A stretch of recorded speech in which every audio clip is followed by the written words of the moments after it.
Aux bases du sport, le sport comme élément éducateur. Ça se passe à Paris, dans le 20e arrondissement. Le centre d'accueil Pelleport se propose d'aider des jeunes en décrochage scolaire. Leur réponse, l'apprentissage du karaté et de ses valeurs. C'est un reportage de Francis Gibrien et de Thierry Hillersin.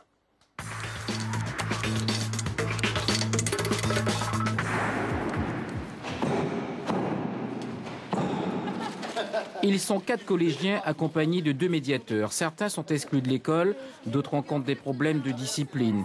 Pas question de les laisser sur le bas-côté. Pour y remédier, ils font partie d'un programme dont l'objectif est de les réinsérer dans leur cursus scolaire. À travers une activité sportive et visiblement pas de réticence pour qu'ils se rendent au dojo. Nous, on programme tout un tas d'actions en collectif, des entretiens individuels, on rencontre les familles, on travaille avec les équipes éducatives des collèges et des partenaires comme le club FSKM donc sur du karaté traditionnel. Le karaté traditionnel est choisi parce qu'il ne dépend pas de la seule force physique. Son enseignement vise aussi à améliorer l'individu sur le plan mental, une façon de canaliser leur agressivité naturelle et les conduire sur les voies de la discipline. Les enfants décrocheurs et les enfants qui sont exclus pour une semaine pour X raisons, violence, insolence envers des professeurs, nous, le karaté traditionnel, ça rentre complètement dans ce projet-là. Et ça fait partie des projets éducatifs de la Fédération de karaté traditionnel. Les cours commencent par une remise sur papier des règles qui tournent autour du respect et de la non-violence. Un code moral en 10 commandements qui doit avant tout capter l'attention de nos collégiens. Le sensei, le maître, distille ces bonnes paroles. Le karaté est une philosophie.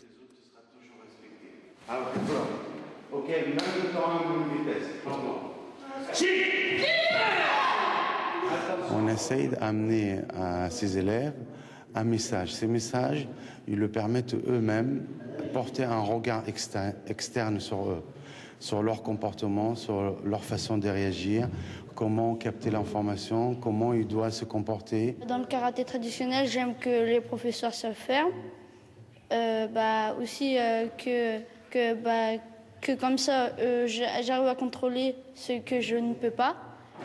Le karaté semble agir sur ces petits tempéraments qui trouvent en la pratique de ce sport un exutoire.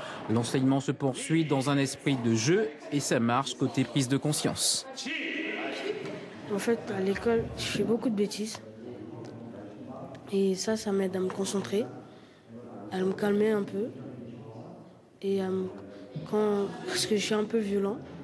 Le karaté traditionnel, c'est un art d'autodéfense. C'est pas un art d'attaque. Souvent, les jeunes, quand ils viennent comme ça, on le reçoit plusieurs fois dans la semaine. Ils viennent, dans leur esprit, ils veulent faire de combat. Mais quand on les amène par paliers, à travers des cours, ils sont captivés, ils veulent comprendre, ils veulent savoir est-ce qu'ils ont une réaction juste. Tu deviens calme un peu, tu arrêtes de te battre à l'école et tout. Et c'est bien en plus. À les entendre, nul doute que les sortir momentanément de leur classe était la solution à leurs problèmes respectifs. Il ne faut surtout pas se faire d'illusions. Les fruits d'un tel programme ne se récolteront pas dans l'immédiat, mais sur le long terme. Sur l'école, précisément, l'amélioration ne se passe pas directement. C'est plus au cours de l'année 6, 7 mois ou peut-être l'année prochaine qu'on récolte vraiment les fruits de ce qu'on sème maintenant. Mais direct après le fin du cours, on remarque vraiment déjà qu'ils sont plus épanouis. Certains ont envie de revenir au centre alors qu'ils ne sont pas forcément ciblés. Eux-mêmes demandent à revenir. Donc déjà, là, c'est une réussite et c'est déjà une victoire pour nous. Ils ont tout à apprendre sur eux-mêmes pour mieux assurer leur développement personnel et retrouver leur place à l'école et plus tard dans la société. Un challenge pour leurs accompagnateurs et nul doute leur famille.